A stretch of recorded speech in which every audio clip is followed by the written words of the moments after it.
Baik, terima kasih Mas Ferry atas pengantarnya. Nanti kalau suara saya putus-putus, mohon diberitahu karena kadang-kadang koneksi di sini agak kurang bagus ya di kampus. Nanti saya akan.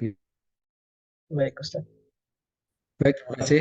Bismillahirrahmanirrahim. Assalamualaikum warahmatullahi wabarakatuh. Alhamdulillahi wa kafa wassalatu wassalamu ala ashrafil anbiya'i mustafa wa ala alihi wa sahbihi ahlu sidqi wal wafa.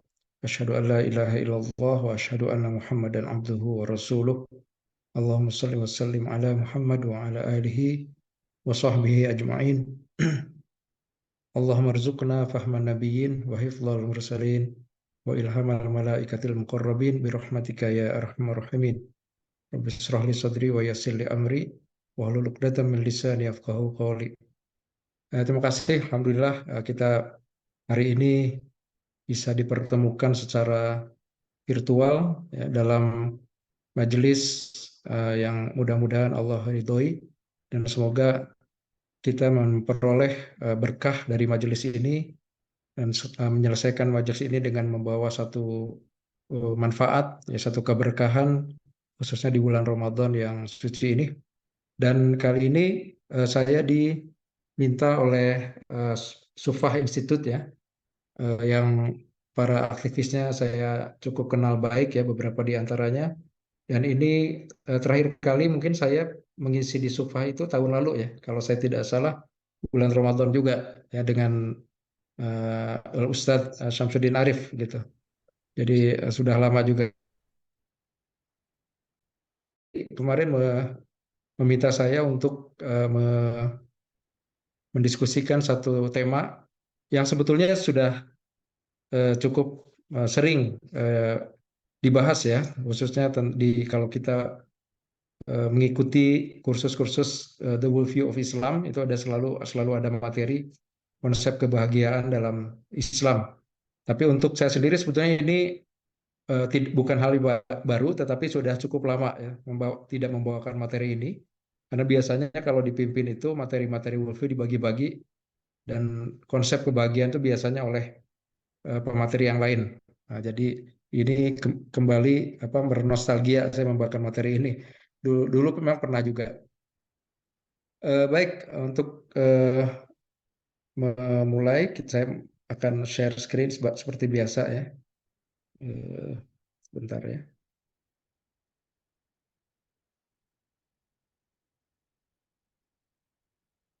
Ya, mudah-mudahan sudah bisa dilihat ya.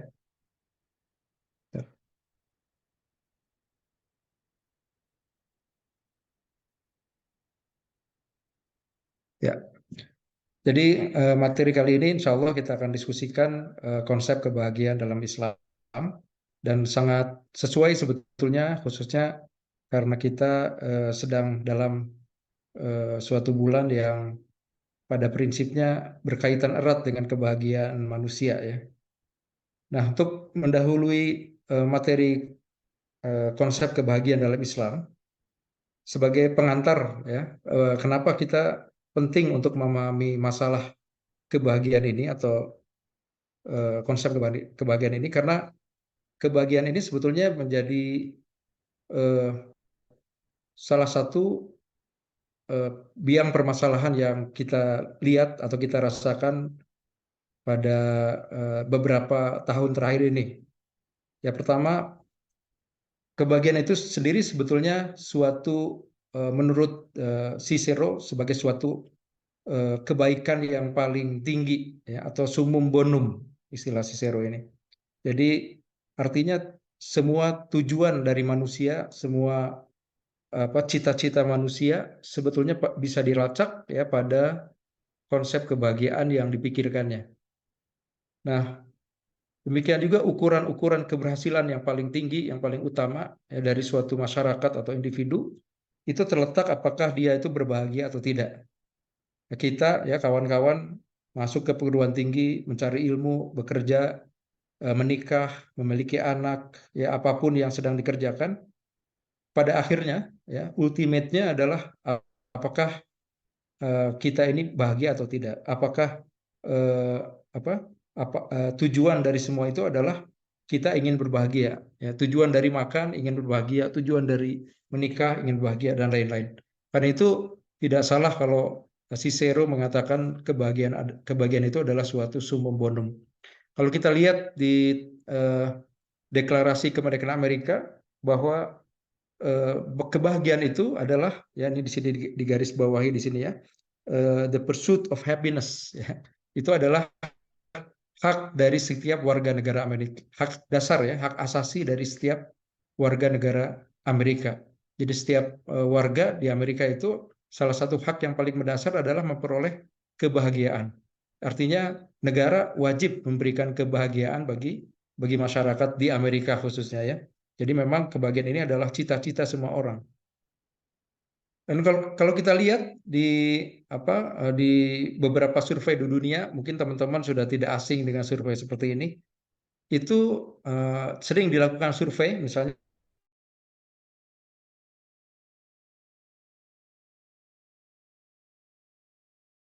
ada Gallup yang sering melakukan survei ya, bahwa Finlandia, ya, kemudian disusul oleh Denmark, Islandia, ya, bahkan Israel, ya. Israel itu juga satu negara yang dianggap sebagai memiliki kebahagiaan tertinggi. Dan kalau kita lihat di antara negara-negara teratas yang memiliki indeks kebahagiaan tertinggi, itu tidak ada negara-negara yang mayoritas Islam, ya. Itu suatu hal yang aneh sebetulnya ya. Padahal kalau kita tanya, saya yakin Mas Ferry ini adalah orang yang berbahagia ya. Kita semua orang berbahagia, tapi tidak masuk negara Indonesia pada 10 teratas ya negara yang berbahagia. Nah, kenapa demikian? Karena kebahagiaan itu sendiri suatu istilah yang sangat dimaknai beragam. Jadi kalau dalam filsafat ya, pembahasan filsafat, kebahagiaan ini sebetulnya satu bahasan yang sering didiskusikan. Dan kebahagiaan itu rata-rata diukur atau dimaknai dalam tiga pengertian. Pertama, kebahagiaan sering dimaknai sebagai pemuasan atau pemenuhan hasrat keinginan atau kepuasan eh, atau kenikmatan gitu. Atau dengan kata lain pleasures ya, yang dalam istilah Greek ya, Yunani itu disebut dengan hedonia ya. Hedonia atau hedon itu artinya adalah pleasures. Jadi hedonisme berasal dari hedonia ini. Jadi kebahagiaan sering disinonimkan dengan hedonisme ya, ya, khususnya di beberapa filosof Stoik misalnya ya, hedonisme itu. Epicurus dan lain-lain. Cuma pengertian hedonisme dari Epicurus itu agak lain dengan hedonisme dalam pengertian sekarang, tapi itu bahasan lainnya. Kemudian kebahagiaan itu juga sering dimaknai sebagai suatu perasaan puas, afeksi, ya suatu perasaan atau kondisi emosional yang tenang gitu atau puas. Dan yang ketiga, kebahagiaan itu sering dimaknai sebagai suatu penyempurnaan jiwa ya, atau akhlak yang luhur, itu khususnya yang dianut oleh Aristotle, Plato dan lain-lain itu ya, termasuk juga para ulama Islam seperti Imam Al-Ghazali ya, rahimahullah, itu juga mengadopsi ya salah satu unsur dari kebahagiaan versinya Greek ya, itu yang disebut dengan eudaimonia ya. Eudaimonia ini berasal dari kata eu itu artinya baik ya, dan daimon ya, daimon ini artinya roh ya. Roh itu yang kemudian menjadi istilah bahasa Inggris demon, ya, demon ya.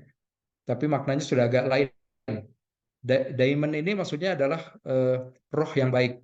Jadi tujuan dari kebahagiaan itu atau kebahagiaan itu dimaknai sebagai sempurnanya diri manusia sebagai seorang manusia ya, dengan segala potensinya. Jadi inilah eh, jenis-jenis, bukan jenis, mungkin pemaknaan-pemaknaan kebahagiaan yang ada sepanjang sejarah. Jadi hedonic happiness atau eudaimonic happiness atau kebahagiaan yang bersifat afeksi. Jadi perbedaan pemahaman manusia atau orientasi manusia terhadap kebahagiaan itulah yang menyebabkan ya manusia itu berbeda memaknai kebahagiaan. Dan perbedaan ini terjadi juga karena manusia itu berbeda-beda dalam memahami siapa dirinya. Jadi kalau orang yang memahami manusia itu sekedar suatu makhluk yang memiliki jiwa hewani, ya, yang hanya makan, hanya minum, hanya memerlukan pasangan, ya maka dia memaknai kebahagiaan itu lebih pada hedonic, ya, pleasures. Tapi kalau manusia memahami dirinya suatu makhluk yang memiliki jiwa, memiliki potensi-potensi, maka dia akan memahami kebahagiaan itu adalah bagaimana menyempurnakan semua potensi yang ada dalam dirinya. Itu biasanya di kalangan para filosof. Dan kalau kita rujuk pada survei yang sama, tapi di negeri kita, ya, di Indonesia, kita bisa melihat ini survei yang dilakukan oleh Badan Pusat Statistik, ya, tahun 2021. Jadi beberapa kali BPS itu sudah mensurvei indeks kebahagiaan warga negara Indonesia. Seingat saya 2017, kemudian 2021. Dan ini setahu saya ini terakhir. Ini adalah ukuran-ukuran atau parameter kebahagiaan. Jadi kalau teman-teman perhatikan, ukuran-ukuran terhadap kebahagiaan itu tidak lepas dari tiga aspek tadi, yaitu aspek pleasures, ya, hedonia, kemudian eudaimonia, ya, eudaimonia, ya, kemudian unsur-unsur yang afektif sifatnya. Jadi tujuan hidup, hubungan dengan orang, ya, kemandirian, ya, kemudian perasaan-perasaan yang terlibat itu diukur dan disimpulkan bahwa seseorang itu bahagia. Jadi ada dimensi kepuasan hidup di sini lebih pada hedonia tadi, ya.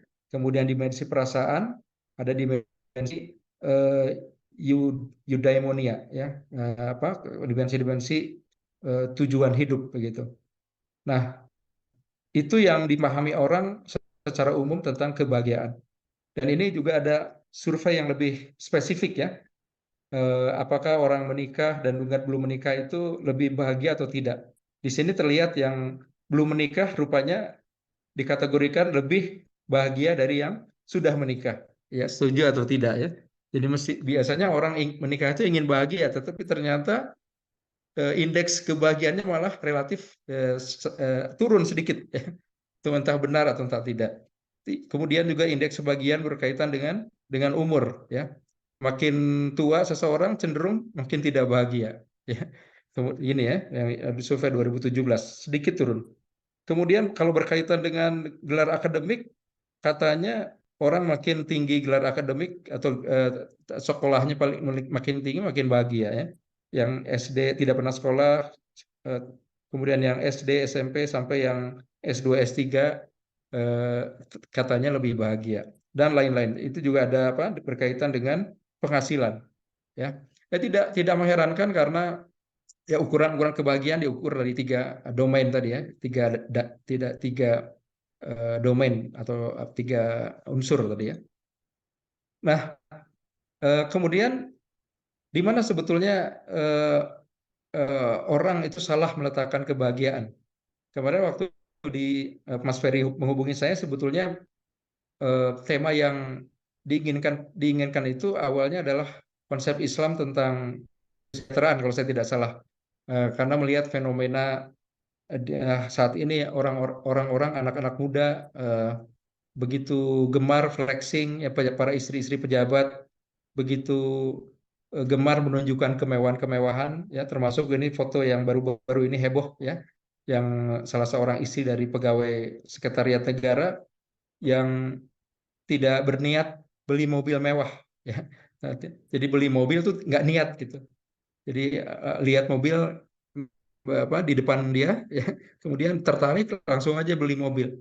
Kalau kita mungkin kan beli mobil itu sebagian nggak kebeli, ya, bahkan, ya, tapi sebagian lain perlu menabung bertahun-tahun atau membayar utang bertahun-tahun.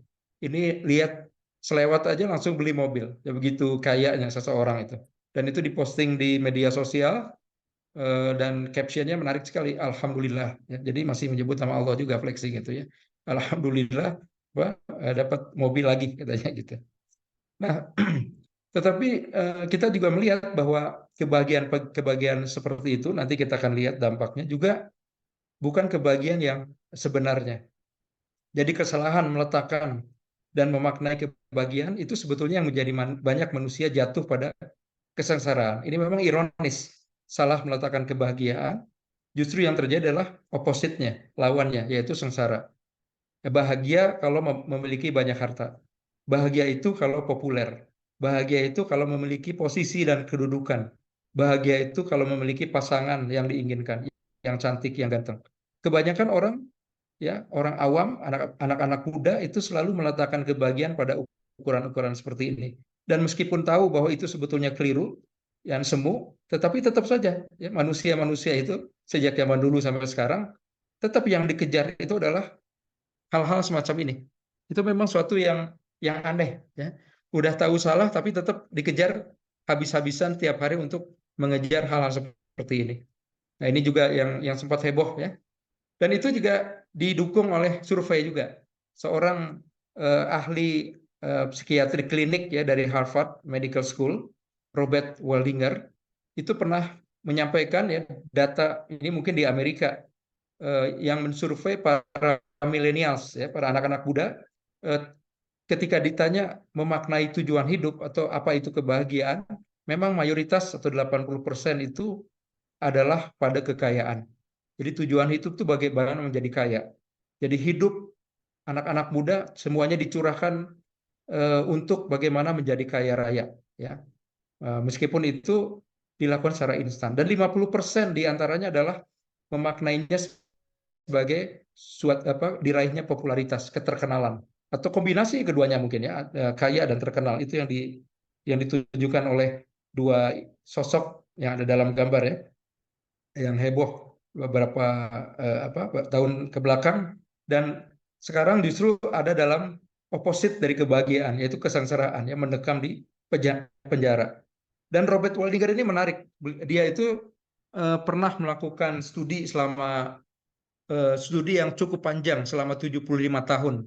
Dan studi ini atau riset ini pernah dipimpin oleh 4 direktur. Karena direktur pertama wafat, diselanjutkan oleh direktur kedua, ketiga, dan Waldinger ini adalah direktur keempat dari penelitian yang sangat panjang ini. Kenapa panjang? Karena penelitian ini mempelajari warga negara Amerika, jumlahnya mungkin ratusan, dari mulai dia anak kecil sampai dia sekarang sudah menjadi dewasa. Jadi diteliti kehidupan beberapa objek survei itu, dan tujuannya adalah apa? Tujuannya adalah apa yang membuat seseorang itu menjadi bahagia. Dan menariknya, hasil studi tersebut, teman bisa googling, ya, hasil studinya itu adalah bahwa ternyata yang membuat bahagia itu bukan kekayaan dan bukan juga popularitas. Waldinger menyimpulkan bahwa kebahagiaan itu lebih disebabkan karena hubungan yang baik dengan sekitar, dengan keluarga, dengan teman, dan lain-lain. Meskipun saya ada kritik juga, ya, terhadap hasil Waldinger ini, karena seringkali hubungan baik itu kan perlu memerlukan harta dan popularitas, ya. Kadang-kadang seseorang, kalau kita tidak bisa membuat suatu hubungan yang baik kalau tanpa harta, ya, atau kadang-kadang tanpa popularitas. Jadi sebetulnya tiga tiga sebab ini, yaitu kaya, popularitas, dan hubungan baik, ya, dengan sesama, itu bukan tiga hal yang terpisah. Sebetulnya faktor ini saling berkaitan satu sama lain. Tetapi yang jelas adalah, menurut Waldinger, kebahagiaan itu sebetulnya ada pada relasi yang baik dengan keluarga, dengan teman, dan kesedihan atau depresi itu berasal dari hubungan yang tidak baik atau kesendirian. Itu yang membuat orang cepat bunuh diri, cepat depresi, dan lain-lain. Menarik sekali apa yang dilakukan Waldinger dan kawan-kawan itu. Jadi adult study, ya, studi orang dewasa, ya. Nah, dan fakta lain yang kita bisa lihat adalah, justru orang itu banyak yang sudah mencapai apa yang diinginkan ke anak-anak muda itu, yaitu terkenal dan kaya, justru malah mengakhiri hidupnya. Ada lebih dari 16 artis Korea sampai tahun ini yang diketahui tentunya itu bunuh diri, artis K-pop dan lain-lain itu, ya. Sudah 16 lebih yang bunuh diri. Dari tahun 62 sampai 2018, lebih dari 100 selebritis dunia, khususnya selebritis Hollywood, ya, kebanyakan yang bunuh diri. yang mencengangkan adalah Robin Williams.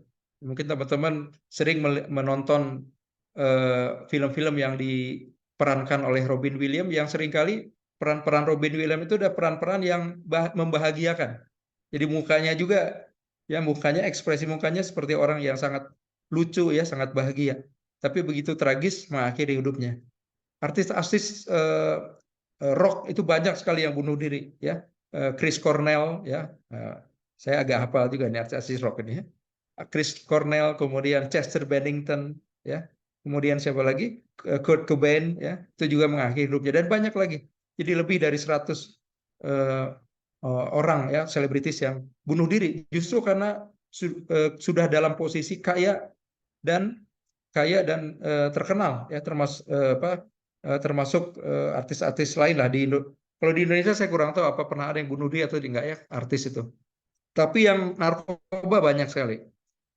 Ini dari tahun ke tahun ya, 2019 lebih dari 13 orang ya selebritis di Indonesia itu ditangkap ya karena narkoba. 2020 18 orang, 2023 ini awal tahun sudah 3 orang ya, termasuk Nia Ramadhani yang kurang apa cantik ya, kurang apa terkenal, kurang apa tajir ya, suaminya juga ganteng dan kaya, apalagi yang kurang, tapi masih membutuhkan narkoba untuk membuat bahagia itu.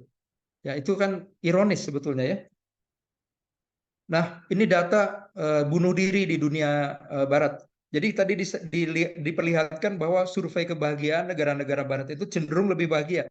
Tapi pada saat yang sama, kalau kita lihat data, justru di dunia barat itu yang tingkat bunuh dirinya paling tinggi. Dan negara kita, Indonesia, termasuk negara-negara Muslim ya di Timur Tengah, ini yang warnanya lebih cerah ya, Indonesia ya, itu justru tingkat bunuh dirinya lebih rendah. Ya, ini juga sesuatu yang menarik ya. Di satu sisi dikatakan bahagia, tapi di sisi lain juga tingkat bunuh dirinya tinggi, termasuk Jepang, Korea ya, itu juga tinggi.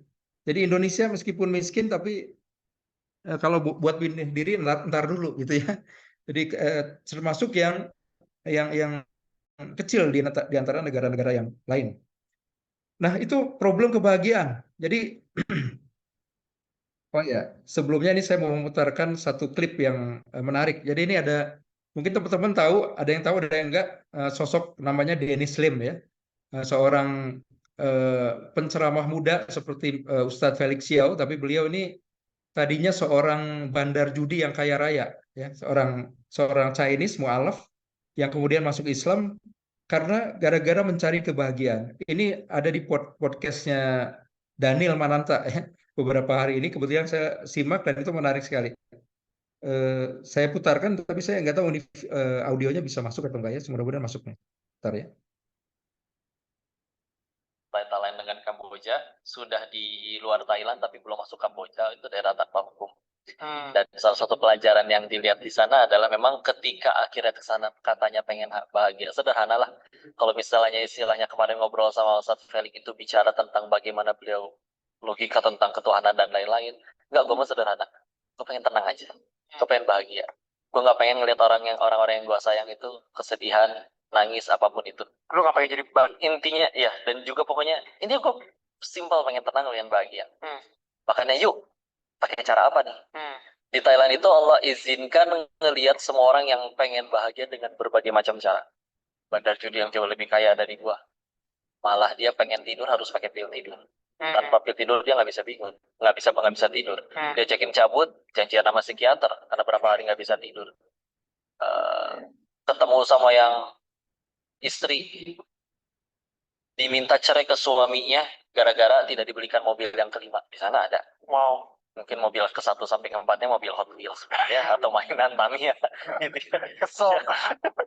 Makanya mungkin dia kesel ya. Ketemu sama yang beberapa di sana dari dunia entertainment, artis yang bunuh diri ada, yang stres sampai ya kecanduan narkoba ada. Sehingga loh, kalau memang itu semua sumber kebahagiaan, kenapa udah punya itu semua aja masih kayak gitu? Ya, dan kalau bahagia dari tampan, cantik, rupawan ya sama ya, artis juga pada kawin cerai, padahal cantiknya iya, tampannya iya, sehingga kita di situ diizinin ngasih ngeliat kayak oh nggak bahagia, Bahkan yang beberapa hal yang unik kayak ada perempuan umur 34 tahun lagi ngobrol sama temennya, lagi berbicara tentang aborsi untuk yang ke-23 kalinya. Padahal hidupnya luar biasa mewahnya ya. Cuman mereka bisa setidak bahagia itu. Sehingga akhirnya mikir, jadi bahagia dari mana berarti ini? Akhirnya dapat dua kesimpulan. Satu, anak kecil yang bahagianya tanpa batas, tanpa alasan. Satu, anak kecil. Dua, katanya orang yang ketemu sama Tuhannya dalam hatinya. Baik. Baita lain dengan Jadi Kamboja. Dennis Lim ini, meskipun saya nggak tahu apakah dia pernah belajar konsep kebahagiaan atau tidak ya. Tapi yang jelas dari pengalaman Dennis Lim itu sebetulnya sudah tersimpulkan bagaimana supaya bahagia itu. Dan apa yang nanti saya sampaikan sebetulnya ujungnya ya sama seperti yang disampaikan oleh Dennis Lim, meskipun dengan pembahasan filsafat, dalil Quran dan lain-lain. Intinya adalah seseorang itu akan menjadi bahagia itu kalau dia cinta ya atau dekat dengan Tuhan, dekat dengan Allah. Itu sebenarnya intinya. Jadi saya mengambil kesimpulannya di awal sebelum bahas. Tapi kita lihat ya bagaimana sebetulnya Islam atau Al-Quran itu memandang kebahagiaan. Dari segi istilah dulu. Kalau menurut kamus Oxford ya, happiness itu berarti nasib baik atau keberuntungan ya, kesuksesan, kesejahteraan. Atau juga bisa dimaknai happiness ini adalah suatu keadaan pikiran yang tenang, yang nikmat, yang puas, yang merupakan hasil dari kesuksesan. Jadi kalau yang pertama ini lebih pada kesuksesan, kedua ini suatu pikiran, ya suatu keadaan pikiran yang tenang akibat diraihnya suatu tujuan atau keinginan. Dan yang ketiga adalah kesesuaian, ya kecocokan, ya dengan apa yang dia kehendaki. Jadi felicity, ya felicity itu sebetulnya kebahagiaan yang membuncah, kebahagiaan yang intensif, kebahagiaan yang tinggi. Tapi felicity juga bisa dimaknai sebagai suatu keadaan, suatu karakter yang baik, suatu karakter yang sempurna. Ya, felicity itu. Felicity berasal dari bahasa Latin juga, ya felix. Jadi felix itu artinya happy, ya happy. Jadi sama dengan happiness sebetulnya. Jadi itu yang disebut kebahagiaan, ya dalam istilah bahasa Inggris. Nah, Prof. Alatas ada mengkritik sebetulnya konsep atau makna kebahagiaan yang ada dalam kamus seperti ini karena tidak jelas ya maknanya seperti apa, ya, terlalu umum dan tidak berkait-mengkait dengan dimensi akhirat, sama sekali tidak ada kaitannya dengan dimensi akhirat. Nah, kalau kita lihat makna-makna kebahagiaan ini, nampak bahwa dalam istilah happiness, ya, kebahagiaan itu bersifat jasmaniah. Jasmaniah bukan berarti fisik begini, tapi maksudnya material, ya, material thing. Kemudian yang kedua hanya berupa emosi psikologis, tidak menyentuh pada aspek-aspek yang lebih dalam, ya, ruhaniah. Yang ketiga hanya di dunia, tidak berkaitan dengan dimensi akhirat. Dan keempat sifatnya hanya sementara, karena happiness ini sebetulnya kan keadaan yang transitori, ya, transitori artinya hinggap kemudian hilang. Sama seperti teman-teman kalau wisuda itu kan bahagia, tapi 1-2 hari kemudian hilang kebahagiaannya. Ada survei juga itu ya, yang ingin mengetahui sebetulnya seberapa lama kebahagiaan itu diraih seorang manusia misalnya ketika memperoleh sesuatu. Dan itu rata-rata tidak lebih dari 1-2 hari. Bahkan ada atlet tenis muda di luar negeri itu ya, saya lupa di negara mana. Dia menjuarai satu kejuaraan tenis junior dunia. Setelah ditanya, ya dia termasuk objek surveinya, setelah ditanya kira-kira berapa lama kamu bahagia itu? Ya tidak lebih dari 3,5 jam katanya. Padahal itu juara dunia. Dan demikian juga hal yang lain ya, kalau kita renung-renungkan kebahagiaan-kebahagiaan yang kita pikir sebagai kebahagiaan itu tidak lama. Teman-teman menikmati hidangan ya yang lezat itu tidak lama, kebahagiaan-kebahagiaan seperti itu. Jadi sifatnya selalu sementara, transient ya, dan transient artinya lama-lama menurun, dan transitori, hilang ya, mudah hilang, muncul, hilang, muncul. Karena itu happiness itu sinonim dengan kata luck, ya laki. Laki itu kan sesuatu yang tidak direncanakan, ya beruntung. Nah itu sifat kebahagiaan. Padahal di sisi lain kan kebahagiaan itu tujuan hidup, mestinya terminal akhir. Namanya terminal kan harusnya tujuan tempat orang berhenti. Tapi nyatanya kebahagiaan itu sifatnya transien dan transitori. Ini kan dua hal yang berlawanan sebetulnya kan. Kebahagiaan itu di satu sisi tujuan akhir, tetapi kebahagiaan itu dimaknai sebagai suatu yang transitori.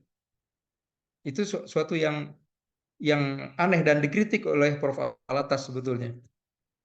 Nah, kalau dalam terminologi Al-Quran atau Islam secara umum, istilah-istilah yang berkait dengan kebahagiaan itu ada beberapa. Misalnya ada istilah bahjah, itu kebahagiaan. Ya, bahjah itu sebetulnya ekspresi muka ketika seseorang bahagia. Itu adalah ada di surat An-Naml, Al-Hajj dan Qaf itu ada bahjah. Saya nggak tahu apakah ini terkait dengan istilah dalam bahasa Indonesia atau bahasa Sunda ya, bahasa Jawa ya. Kalau dalam bahasa Jawa kan ada bagio ya, begia ya. Atau dalam bahasa Sunda bagja. Dalam bahasa Indonesia bahagia. Apakah itu ada kaitan dengan bahjah? Wallahu alam. Tapi ada kemungkinan juga tidak ya, karena itu mungkin dari bahasa Sanskerta, saya kurang tahu juga ya. Tapi yang jelas mirip ya. Nah, dalam Quran ada istilah bahjah. Ada pesantren Buya siapa namanya? Buya Yahya ya. Di Cirebon itu pesantren Al-Bahjah, yaitu bahagia. Kemudian juga falah ya. Falah atau aflah. Di dalam Quran meskipun falah itu aflah itu menang, tapi dia berkonotasi kebahagiaan. Qad aflahal mu'minun, memang sungguh menang orang-orang mukmin, tapi juga bisa dimaknai karena ada irisan dengan kebahagiaan ya. Sungguh bahagia orang-orang mukmin. Kemudian fauz juga sering diterjemahkan sebagai menang, tapi juga berkaitan dengan kebahagiaan. Nah, kemudian farhah ya, farh ya, itu juga bahagia. Farhah itu bahagia ya. Farhan ya, orang yang berbahagia. Makanya ada hadis itu yang berkaitan dengan saum juga ya. Li shaim farhatani. Bagi orang yang saum itu ada dua kebahagiaan. Pertama, indah apa? Indah indal indal fitrihi ketika dia berbuka, dan indah liqa'i rabbih ketika dia menemui Robnya.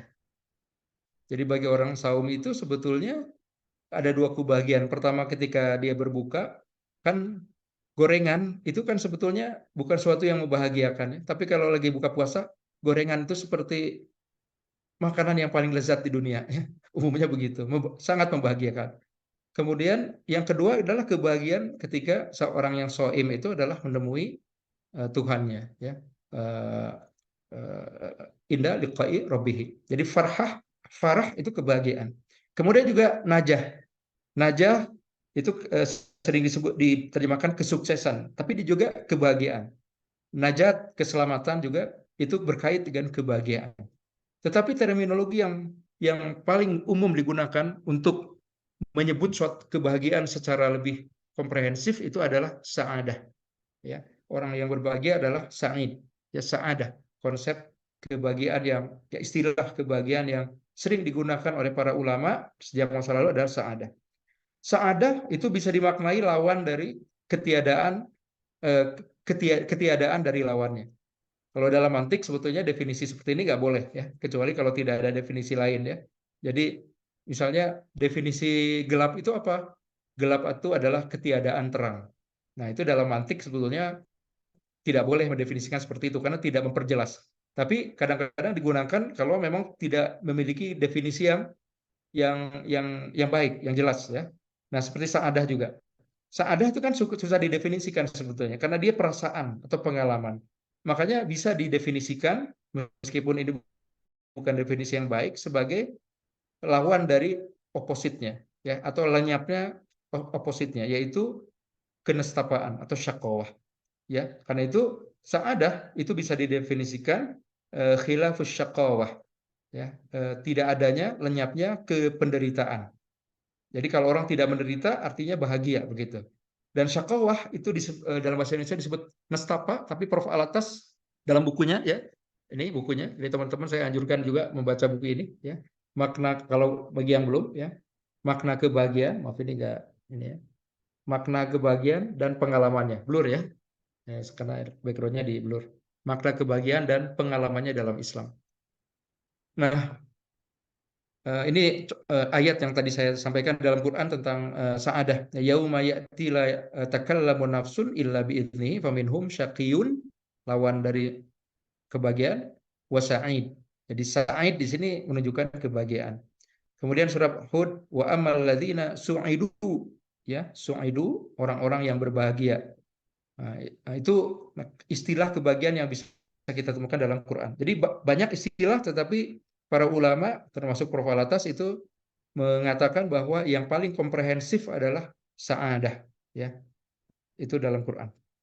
Nah, kalau kita baca dalam Quran itu tidak ditemukan ya penjelasan yang eksplisit tentang apa itu bahagia. Di dalam Quran yang bisa kita lihat adalah ciri-ciri orang yang berbahagia, ciri-ciri orang yang menang, ya, atau karakter orang yang menang, atau siapa itu orang-orang yang berbahagia. Ya, misalnya ada dalam Quran, inna auliya Allah ya la khaufun alaihim walahum yahzanun. Sesungguhnya para wali-wali Allah itu adalah orang-orang yang tidak merasa takut dan tidak merasa cemas. Yakni adalah orang-orang yang berbahagia. Karena opositnya, cemas dan takut adalah lawan kebahagiaan. Jadi tidak ada penjelasan yang komprehensif tentang kebahagiaan, tapi yang disebutkan dalam Quran itu adalah indikasi-indikasi, ya, atau karakteristik orang yang berbahagia, ya, dan siapa itu orang yang berbahagia. Nah, karena itu para sarjana, ya, para ulama di masa lalu telah banyak sebenarnya menguraikan tentang konsep kebahagiaan ini. Misalnya para filsuf Al-Farabi itu ada, setahu saya ada 2 karya tentang kebahagiaan, yaitu Tahsil As-Sa'adah dengan Tanbih Lisabili Sa'adah. Ada 2 karya. Kemudian Al-Kindi juga ada ya tentang kebahagiaan. Ibnu Sina juga ada membahas kebahagiaan. Ibnu Miskawaih juga ada membahas kebahagiaan. Judulnya Tartib As-Sa'adah. Bahkan Ibnu Haytham ya, seorang saintis ya, kebetulan yang saya geluti pemikirannya, itu juga membahas tentang dalam Tahdhibul Akhlak tentang sa'adah, kebahagiaan. Dan biasanya para penjelasan para filsuf ini mirip-mirip sebetulnya ya, yang diambil dari konsepnya eudaimonianya Aristoteles sebetulnya. Dan itu juga diislamisasi oleh Imam Al-Ghazali sendiri. Konsep kebahagiaan versi Aristoteles itu diambil oleh Imam Al-Ghazali dan kemudian diislamisasikan, dimasukkan konsep-konsep Islam di situ. Ya, Imam Al-Ghazali. Dan sarjana yang kontemporer, Imam Al-Ghazali, buku yang paling terkenal yang di sebelah ini adalah Kimia Us-Sa'adah, kimia kebahagiaan, ya. Dan dari 2 buku inilah, yaitu bukunya Imam Al-Ghazali, karya Imam Al-Ghazali, dan karya Prof. Alatas, saya akan mendiskusikan atau menyampaikan konsep kebahagiaan dalam Islam. Jadi di sini dalam Quran itu sendiri kita tidak bisa melihat secara utuh, ya. Dan kalau kita mau melihat secara utuh, kita harus melihat pada penjelasan para ulama. Jadi kalau judulnya konsep kebahagiaan dalam Quran, ya, tapi sebetulnya yang disampaikan di sini adalah konsep kebahagiaan dalam Islam secara lebih luas, ya. Nah, kita lihat dulu apa sebenarnya bahagia. Ya, kalau kita tanya apa itu bahagia, sebetulnya manusia atau teman-teman, ya, kalau offline bisa saya tanya, ini kalau online-nya agak susah. Ya, apa yang dimaksud bahagia itu sebetulnya kan suatu perasaan, ya, suatu keadaan diri, ya, yang muncul kalau apa yang diinginkan itu dipenuhi. Kan itu sebetulnya kan bahagia itu. Jadi itu umum ya, secara umum. Bahagia itu suatu perasaan, suatu keadaan, ya, pikiran maupun jiwa, ketika apa yang kita cita-citakan, apa yang kita idam-idamkan, kita inginkan itu terlaksana atau terpenuhi. Ya. Saya pengen lulus bahagia. Saya pengen makan, ada makanan, bahagia, dan seterusnya. Itulah sebenarnya secara umum kebahagiaan itu. Jadi sangat berkaitan dengan keinginan. Jadi kalau orang tidak punya keinginan, ya tidak mungkin tidak berbahagia. Ya selalu berbahagia. Ya. Karena itu ada kata-kata begini. keinginan itu adalah sumber penderitaan. Makin banyak keinginan, makin banyak yang membuat dia tidak bahagia. Karena itu, ya, ini filsafat Stoik juga ada yang ungkapan yang sama.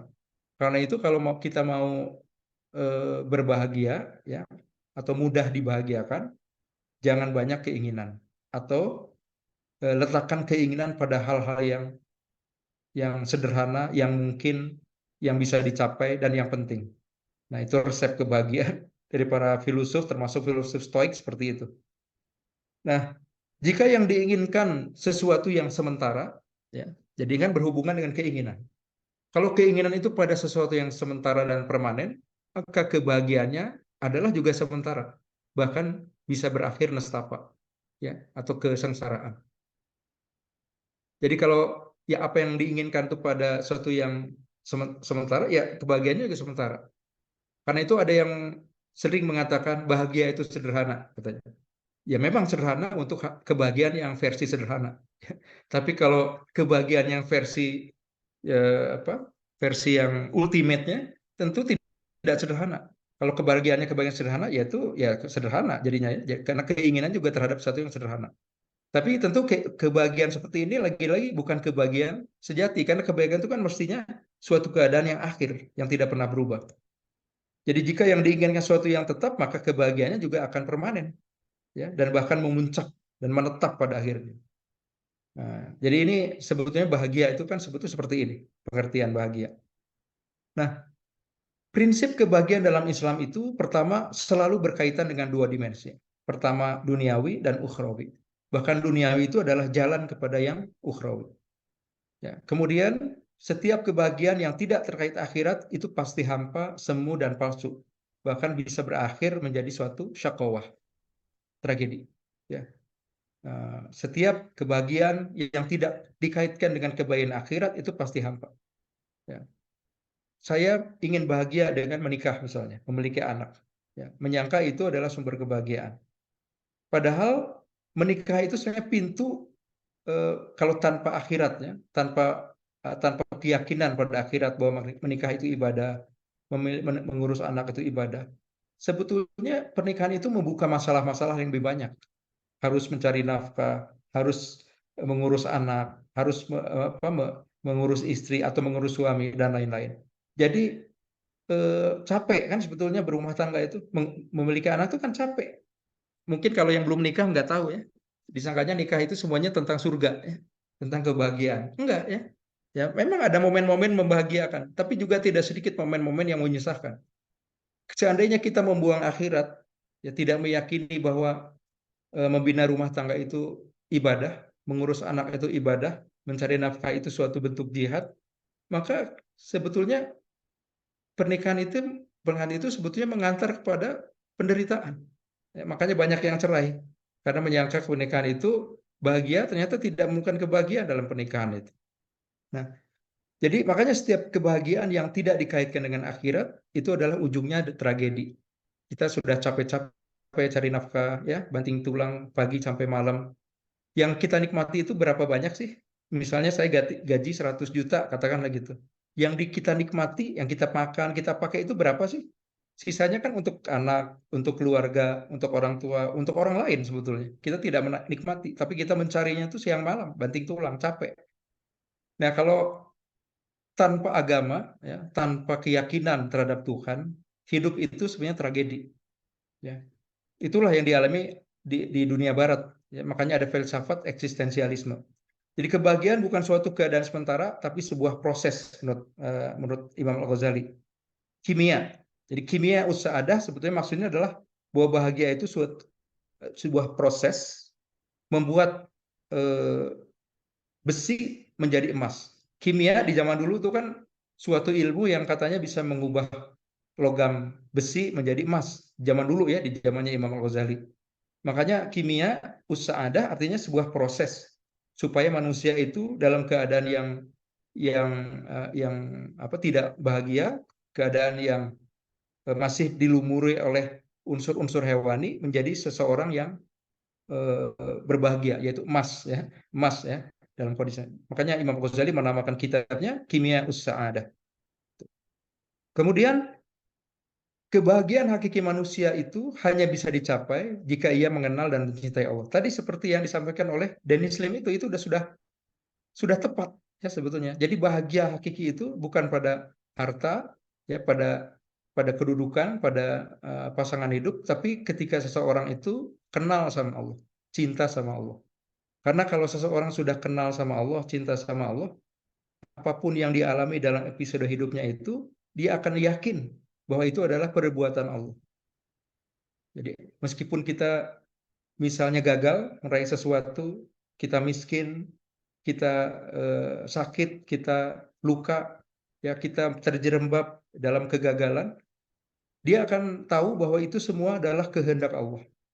Dan dia karena kenal bahwa Allah itu tidak mungkin zalim dengan hamba-hamba yang dicintainya, Allah itu tidak mungkin menyakiti hambanya. Tidak mungkin Allah itu ingin berbuat aniaya terhadap hambanya, nggak mungkin.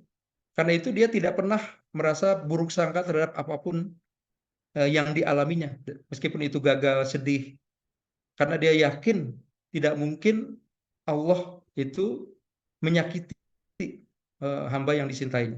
Jadi kalau orang sudah kenal Allah, sudah cinta Allah, ya apapun yang terjadi dalam dirinya bahagia, meskipun tanpa harta, ya meskipun tanpa kedudukan dan lain-lain.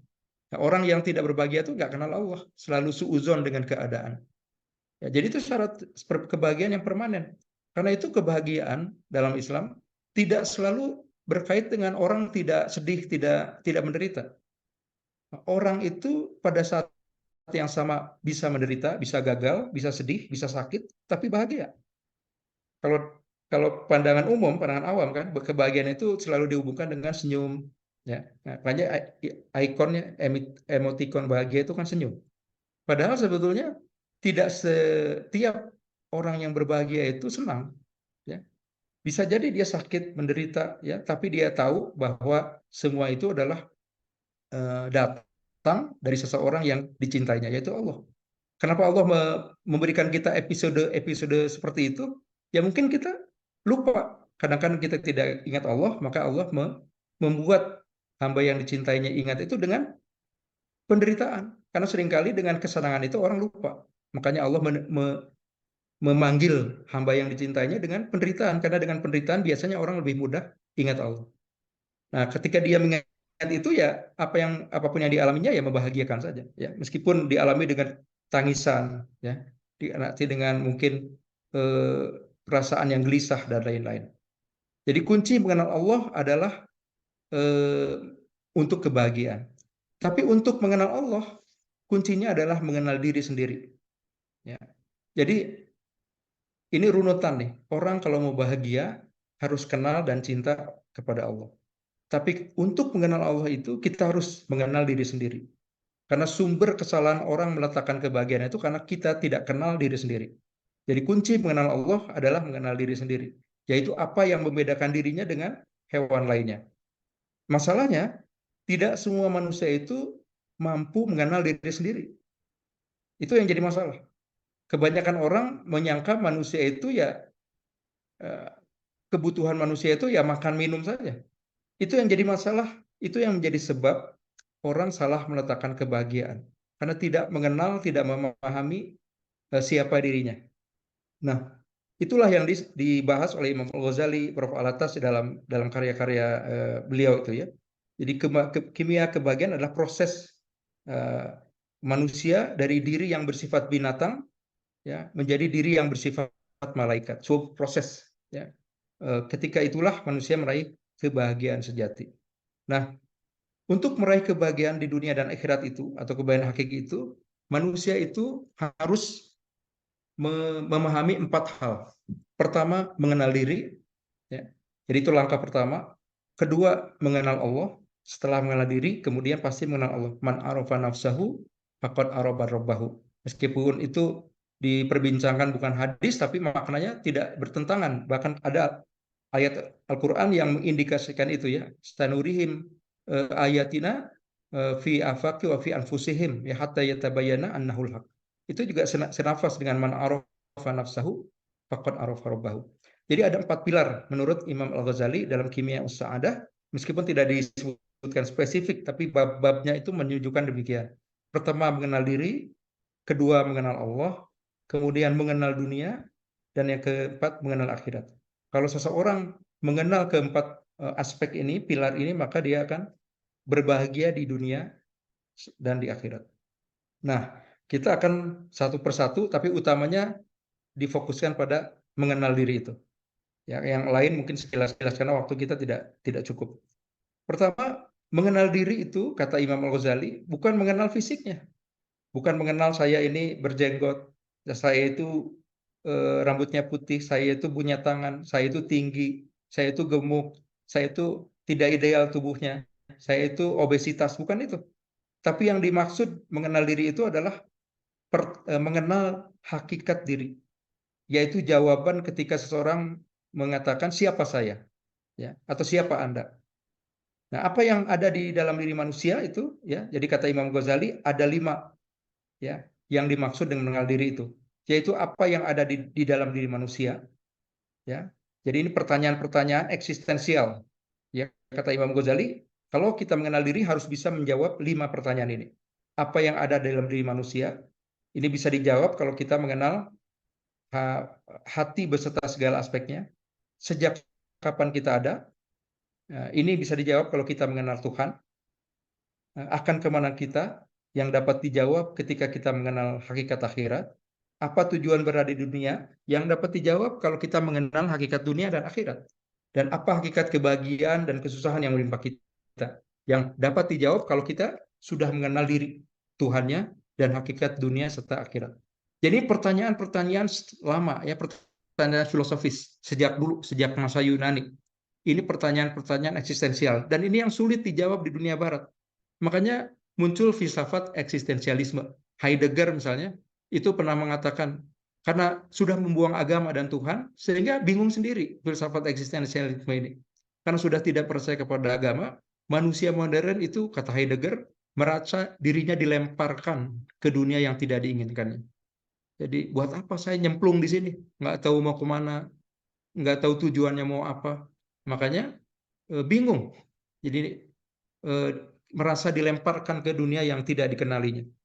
Kemudian Jean-Paul Sartre juga pernah mengatakan, keberadaan manusia di dunia ini tanpa makna dan tujuan. Karena udah nggak ada agama, sudah membuang agama. Jadi yang menentukan tujuannya itu adalah diri manusia itu sendiri. Makanya ada istilah existence precedes essence. Keberadaan manusia ini di dunia ini mendahului tujuannya. Jadi ada dulu, kemudian tujuannya dicari.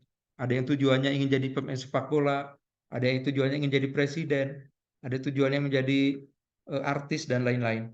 Tapi dalam Islam justru sebaliknya, essence precedes existence. Kita dalam Islam itu, kita itu tahu tujuan hidup, tahu makna, baru kita lahir ke dunia. Kita tahu makna sejak di hari Alastu itu. Alastu birabbikum qalu bala syahidna. Nah, kemudian juga Albert Camus juga mengatakan dalam Mitos Sisyphus, tidak ada bukti bahwa hidup punya makna, katanya. Dan tidak ada bukti adanya rencana Tuhan. Ya. Satu-satunya bukti adalah hidup itu tidak bermakna. Kehidupan adalah absurd karena tidak bisa difahami maknanya. Ya, itu menurut Albert Camus. Rutinitas tanpa makna adalah seperti hukuman Sisyphus. Ya. Kita semua hidup dalam siksaan dan sepertinya jalan keluarnya adalah kematian. Jadi manusia itu bahagia kalau udah mati aja, karena hidup itu penderitaan.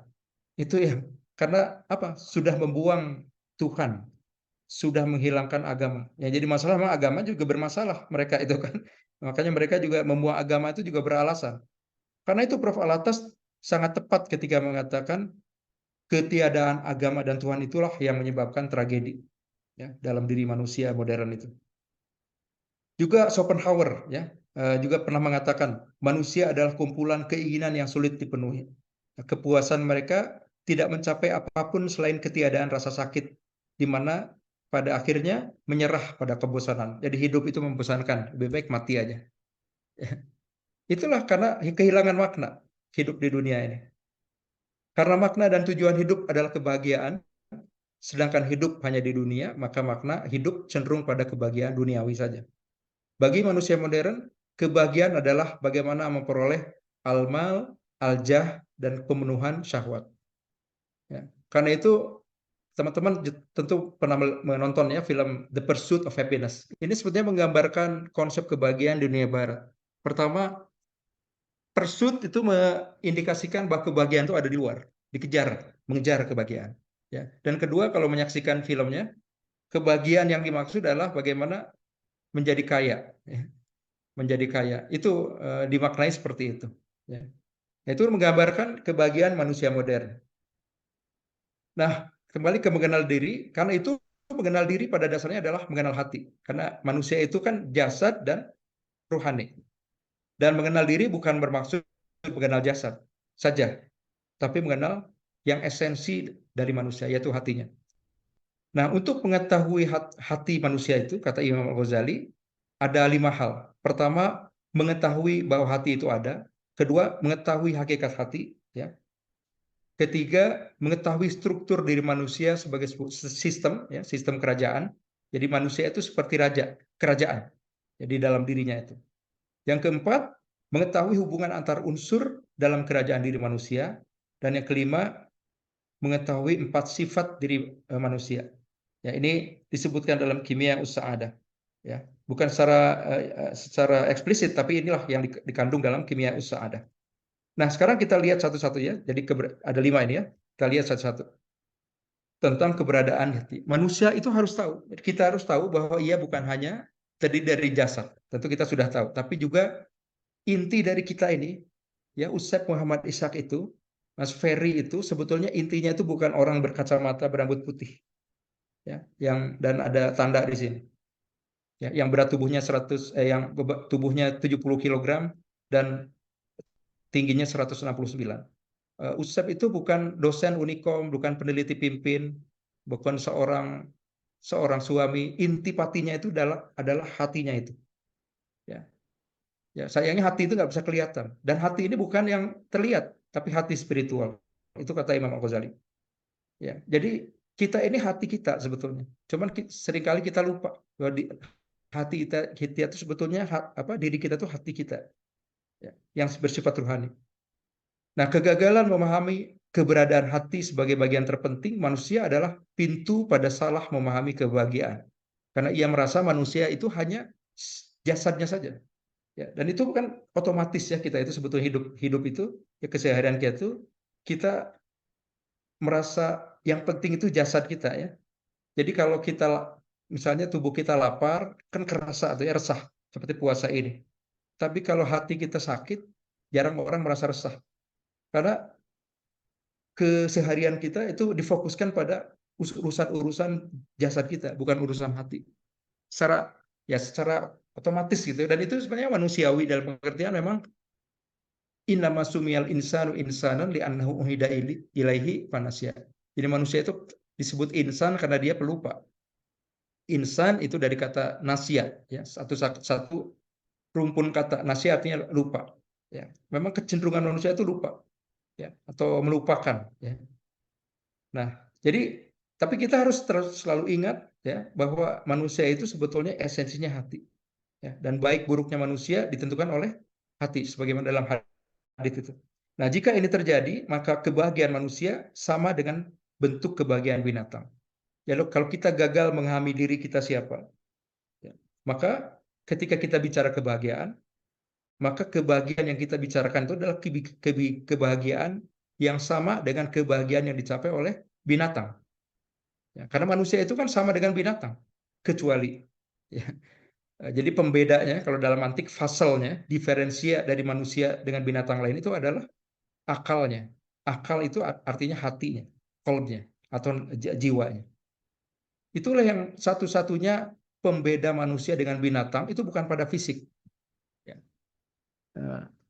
Karena itu disebutkan definisi manusia itu dalam mantik ya, dalam tradisi Islam juga manusia itu adalah hayawanun natiq. Hewan di sini sebenarnya bukan binatang ya. Hewan itu adalah makhluk berjiwa yang berakal atau berhati atau berakal ya. Natiq. Ya, jadi itu sebenarnya otomatis. Jadi sosok-sosok yang saya sampaikan di depan tadi, yang flexing, yang pamer harta, itu sumber utamanya karena tidak kenal dengan diri sendiri. Ketika gagal memahami diri sendiri, maka dia salah memilih jenis atau tahap kebahagiaan. Nah, jadi diri manusia, Prof. Alatas menjelaskan juga, terdiri dari unsur rohani, ya, yang disebut dengan ruh, nafs, qalb, akal. Ini sama, ini intipati manusia.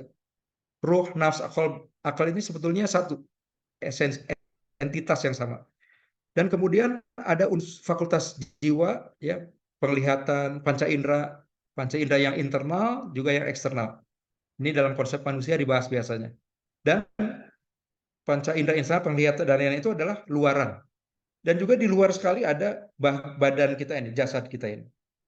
Nah, manusia yang sebenarnya atau yang hakikatnya itu adalah yang paling dalam ini, yaitu ruhnya, nafasnya, qalbnya, dan akalnya. Inilah intipati manusia.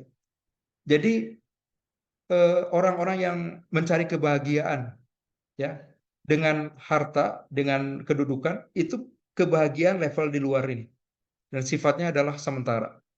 Karena tubuh itu sifatnya kan lupa, sementara. Sedangkan yang intipatinya justru tidak berbahagia. Ya. Jadi benda, materi, kedudukan, dan lain-lain itu tidak bisa membahagiakan hati. Tidak bisa. Secara permanen. Ya, secara permanen tidak bisa. Dia temporal saja. Nah, yang kedua, mengenal diri itu tentang hakikat hati. Ya. Hati manusia itu adalah diri sejati manusia. Hati adalah dimensi lain dari akal, nafs, dan ruh. Jadi ini sebenarnya satu entitas yang sama, cuma istilahnya beda-beda. Nah, ya, hati itu sama dengan akal, dengan nafs, dengan ruh, cuma dia perannya sedang berbeda. Jadi manusia yang mengetahui ini akan memahami bahwa kebahagiaan yang sejati adalah apa yang membahagiakan qalbnya secara permanen. Ya, penerjemahan hati dari qalb itu juga keliru sebetulnya, karena hati itu sebetulnya bukan qalb. Ya, qalb itu jantung sebetulnya. Ya, jantung. Hati itu kan liver. Ya. Tapi sudah terlanjur ya. Jadi manajemen kolbu itu sebenarnya bukan manajemen hati tapi manajemen jantung. Jadi itu sudah terlanjur ya dalam bahasa Indonesia. Kolbu itu sebenarnya bukan hati tapi jantung ya, yang intipati manusia itu. Tapi sudah terlanjur ya. Jadi manusia yang mengetahui ini akan memahami bahwa kebahagiaan yang sejati adalah apa yang membuat kolbnya itu bahagia. Dan kolb manusia itu tidak bisa dibahagiakan secara permanen dengan hal-hal yang materialistik tadi. Nah, sekarang yang ketiga, interaksinya, struktur manusia. Nah, di dalam diri manusia itu tadi ada unsur rohaniah, yaitu disebutkan qalb dan akal. Ya, anggaplah ini dua hal yang terpisah. Sebenarnya entitasnya satu, cuma perannya berbeda. Kemudian di manusia juga ada nafsu amarah, ya, nafsu amarah dan nafsu syahwat. Ini sebenarnya di dimensi hewani, ya, anger dan appetite.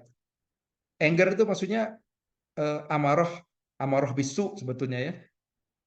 Sebetulnya amarah itu terlalu sempit kalau dimaknai sebagai marah ya. Nanti tapi bahasan di konsep manusia itu ya. Dan syahwat maksudnya adalah keinginan. Nah, ini ada dalam jadi ini jiwa manusia ya, diri akali, an-nafs an-natiqah, dan ini yang paling esensial yang di tengah tadi. Sedangkan ini nafs hayawaniyah yang punya dua kekuatan yaitu amarah ya dan syahwat. Ini berasal dari diri manusia yang bersifat hewani, an-nafs al-hayawaniyah. Dan jangan lupa hewan itu punya ini, binatang maksudnya ya.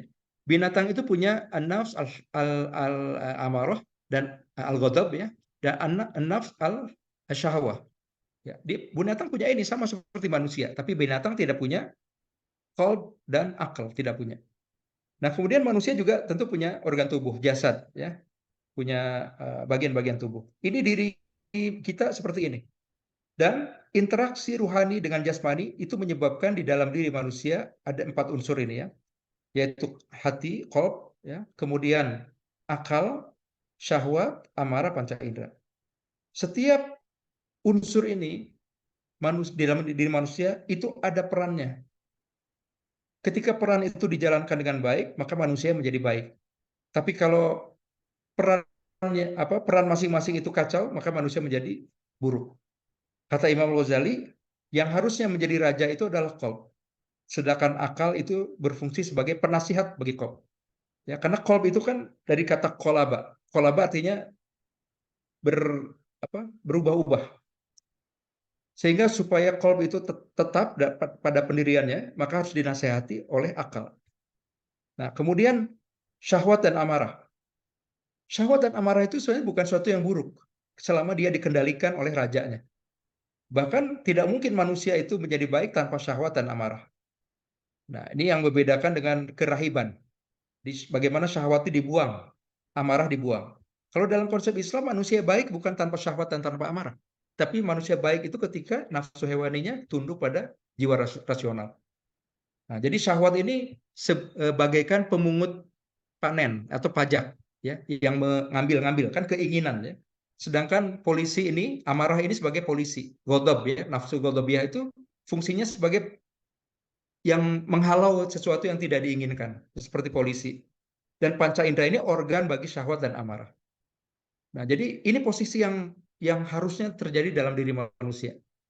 Nah, manusia akan menjadi manusia yang baik dan bahagia, ya, ketika hati mengendalikan amarah dan syahwat serta alat indera, ya. Sedangkan manusia menjadi seperti binatang ketika si polisi, ya, dan dan tukang pungut pajak itu justru mengendalikan rajanya.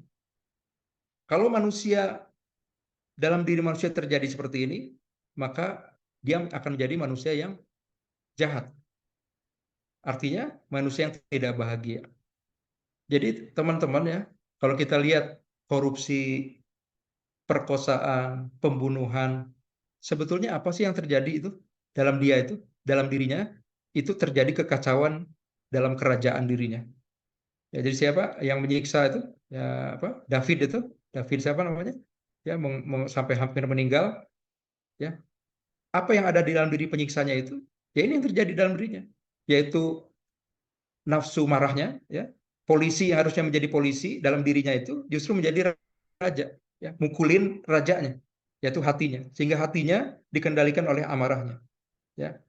Panca inderanya, tubuhnya dikendalikan oleh amarahnya, makanya dia tidak segan-segan menyiksa, membunuh. Kenapa seseorang itu korupsi, ya, gratifikasi seperti ayahnya yang menyiksa itu, ya?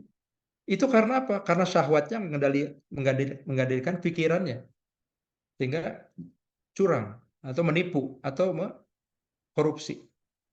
Jadi kalau mau memberantas korupsi itu bukan sekedar undang-undang, tapi harus memperbaiki jiwa manusia. Maka korupsi akan hilang. Kalau sekedar tangkapin orang, akan penuh penjara.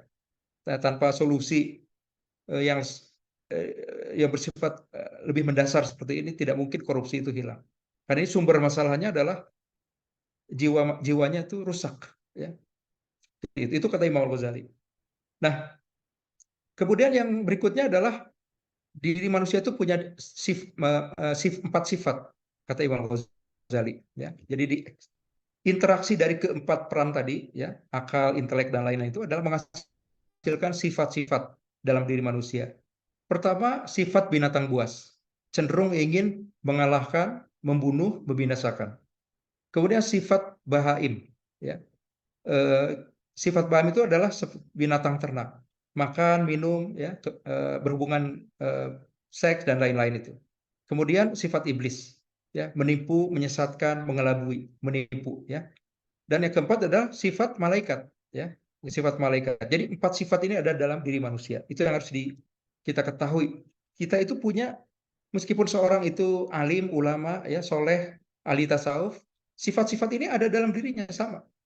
Ya, tidak hilang, ya. Tidak mungkin hilang dan tidak boleh dihilangkan.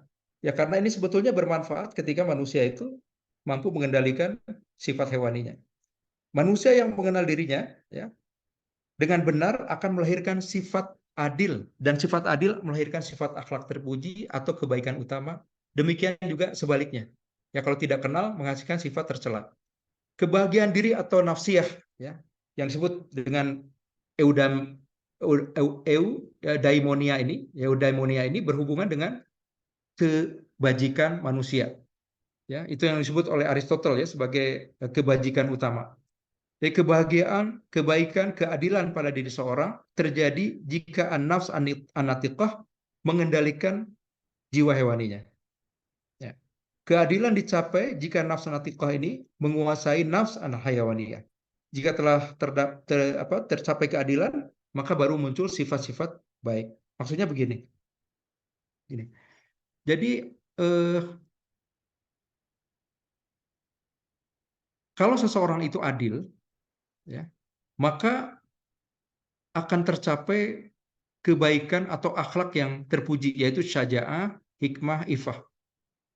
Ketika manusia jatuh pada ekstrim berlebihan atau kekurangan, maka timbullah sifat-sifat buruk.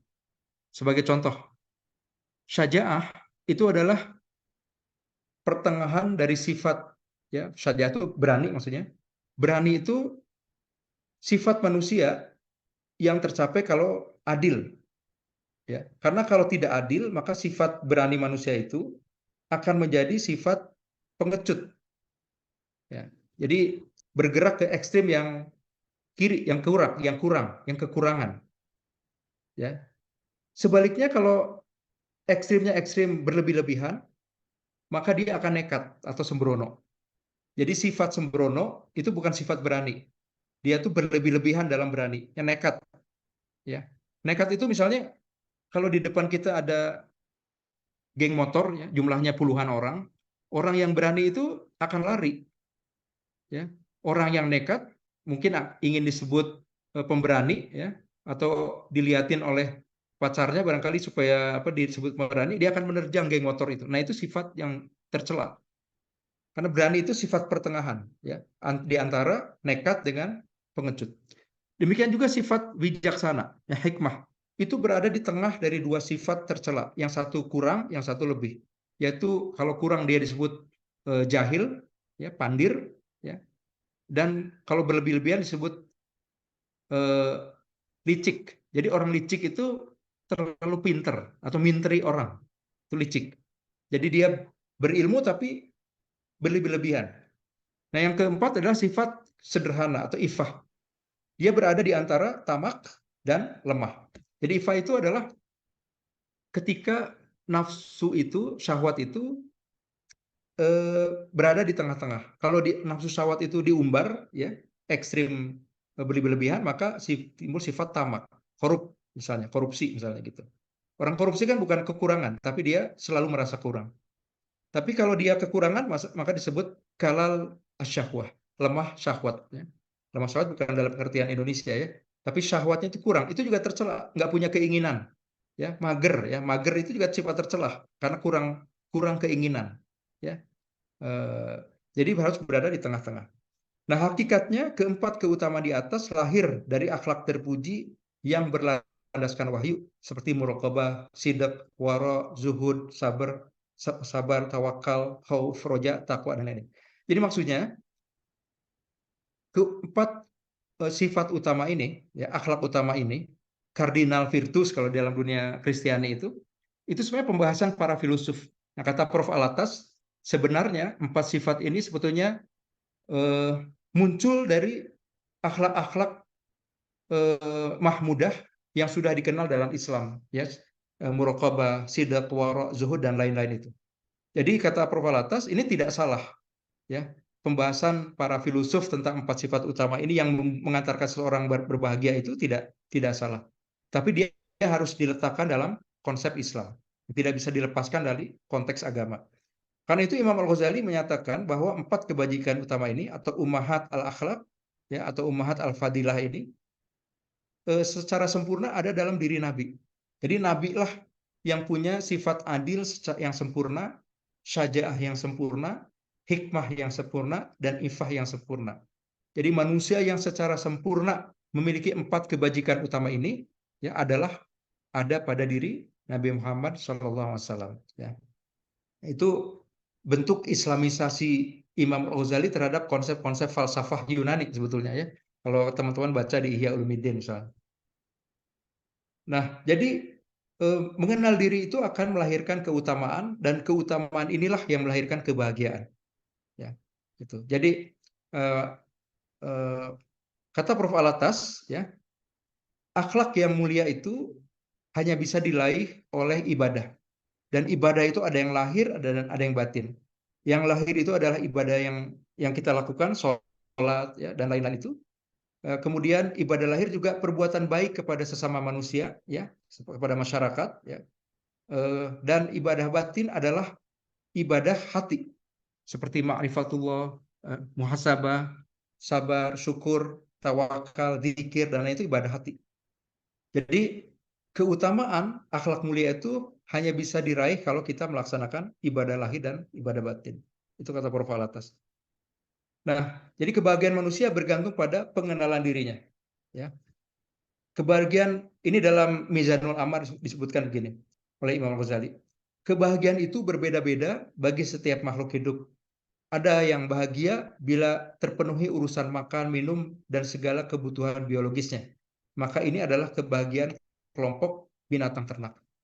Jadi yang bahagia dengan mobil mewah, ya, dengan Rubicon, ya, dengan uang hasil korupsi, itu bahagia dalam level bahaim. Dan dia mencelakakan manusia sebetulnya. Ya kan, hanya itu kebahagiaan versinya binatang ternak. Ada juga yang merasa bahagia bila berhasil melakukan penyerangan, penaklukan, ya, pembunuhan. Ini juga kebahagiaan atau kepuasan binatang liar, siba. Ya, jadi manusia yang merasa senang dengan menyiksa, mencelakakan, membunuh, mengalahkan lawan politik, ya, itu adalah seperti kebahagiaan binatang buas. Ada yang merasa bahagia dengan melakukan tipu daya dan muslihat. Ini adalah kebahagiaan setan. Ya. Sementara kebahagiaan para malaikat adalah kebahagiaan ketika dia bisa taat, ya, sepenuhnya kepada Allah, ya, tanpa bisa membangkang. Itu kebahagiaan level malaikat. Cuma malaikat ini tidak punya syahwat. Ya, jadi ketika manusia meletakkan kebahagiaan sebagaimana kebahagiaan malaikat, maka dia bisa lebih mulia dari malaikat karena bebannya lebih besar daripada malaikat, karena malaikat itu seperti itu karena tidak punya beban, ya, tidak punya syahwat. Nah, jadi kebahagiaan manusia itu bergantung pada pengenalan dirinya. Kalau dirinya merasa binatang ternak, ya seperti ini. Sebagaimana diungkapkan oleh almarhum Profesor Hamka, ya. Kalau manusia itu kalau manusia kerja sekedar kerja, kerbau juga kerja. Kalau manusia itu hidup sekedar hidup, monyet juga hidup. Itu tepat seperti apa yang dinyatakan, yang kita diskusikan ini, apa yang disampaikan Profesor Hamka itu. Nah, yang kedua, mengenal diri itu menuju mengenal Allah. Jadi ini adalah pilar kedua, mengenal Allah. Ketika manusia mampu mengendalikan hawa nafsu, ya, syahwatnya beserta amarahnya dan sifat kebinatangannya, maka ia akan mengenal Allah dan kemudian mengenal dan kemudian mencintainya. Mengenal dan mencintai Allah artinya apa? Artinya pertama, paham terhadap kebaikan dan kasih sayangnya. Ya, artinya itu cinta Allah itu artinya paham, mengerti, ya, dan merasakan, bukan sekedar konseptual tapi merasakan, ya, bahwa segala bentuk yang kita terima, yang kita alami sekarang ini adalah kasih sayangnya. Seperti saum ini, saum sekarang kita ini kan sebetulnya menderita, ya kan, menderita. Siapa yang menderita dari saum ini? Yaitu adalah jasad dan sifat-sifat kebinatangan. Itu yang menderita dari ketika kita saum itu. Tapi sebetulnya dia membahagiakan esensi manusia, yaitu hatinya. Jadi sebetulnya Ramadan ini apa sih secara filosofis? Allah itu sedang mengingatkan diri kita sebenarnya itu siapa. Karena apa? Karena sengaja Allah memaksa kita itu melemahkan diri hewani kita. Makanya dibuat lapar, ya, dibuat lemah, supaya unsur hewaninya itu ditekan.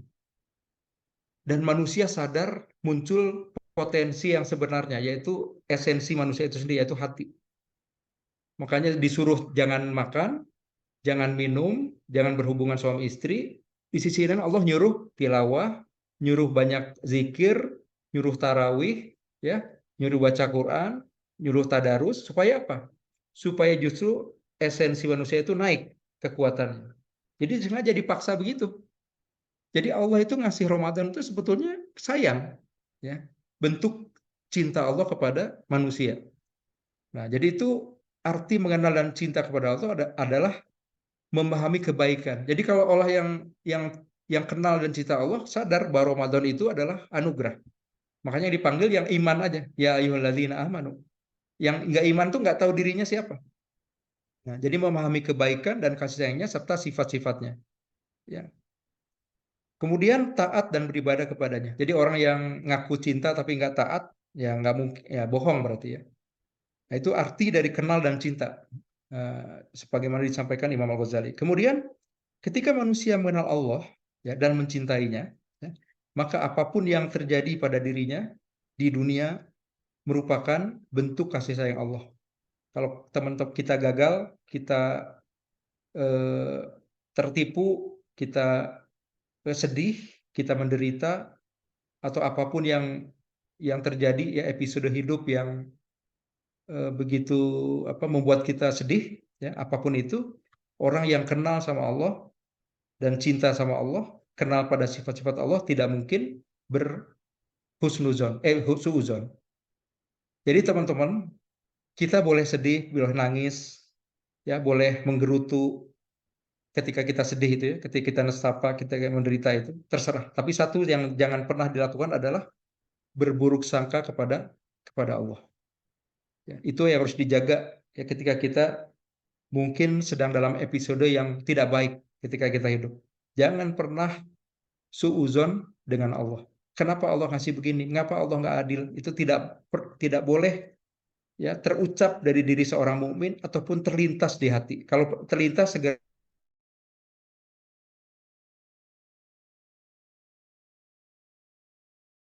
hilangkan. Karena artinya apa? Ketika kita bilang Allah.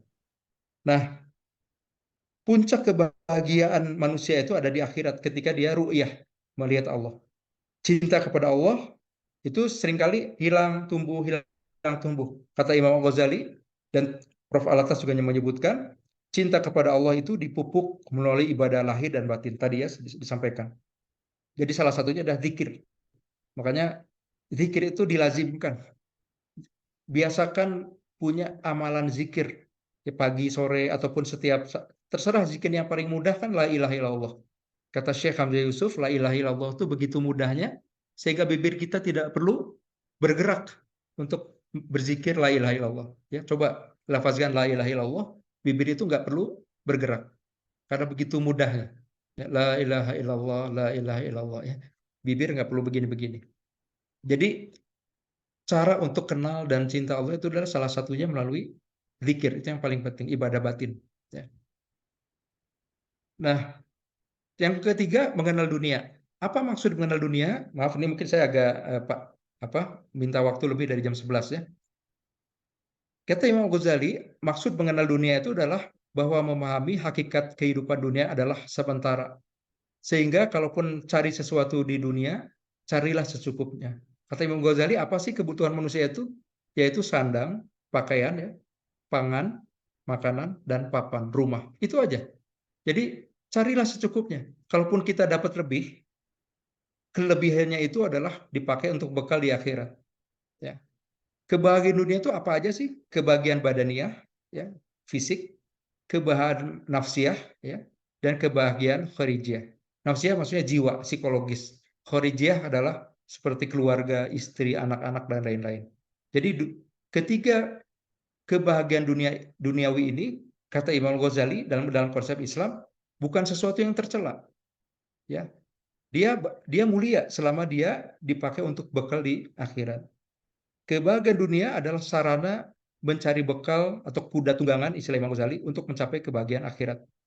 Justru kata Imam Ghazali, manusia yang meninggalkan dunia sama sekali itu sama bodohnya dengan manusia yang terlalu mencintai dunia. Jadi orang yang terlalu cinta dunia itu bodoh. Tetapi sama bodohnya dengan orang yang meninggalkan dunia sama sekali. Karena apa? Karena justru kita diturunkan ke dunia itu untuk cari bekal ya ke akhirat. Kan itu jangan ditinggalkan ya. Orang boleh kaya, boleh banyak harta, tapi itu semua harus menjadi bekal. Itu esensi mengenal dunia. Dihalalkan mencari dunia, tetapi kecintaan tertinggi adalah negeri akhirat. Ya, Imam Ghazali menganalogikannya begini. seorang gubernur itu kan sangat cinta pada istananya. Tidak salah, ya. Tapi ketika dia dipanggil ke pusat kerajaan oleh rajanya, dia lebih gembira lagi untuk meninggalkan istana gubernurnya untuk menuju istana raja. Nah, analogi seperti itu digambarkan oleh Imam Ghazali ketika menyikapi dunia. Tidak apa-apa betah di dunia, cinta di dunia, selama cinta dunia itu diletakkan di bawah kecintaan kita kepada negeri akhirat. Itu konsep Imam Al-Ghazali di situ. Dan Imam Al-Ghazali banyak sekali membuat perumpamaan dunia ya di Kimia Sa'adah. Boleh dibaca ya, Kimia Sa'adah itu banyak perumpamaan dunia menarik-menarik. Ada yang menganalogikan dunia ini, kata Imam Ghazali, seperti kita bersinggah di suatu pulau. Ya.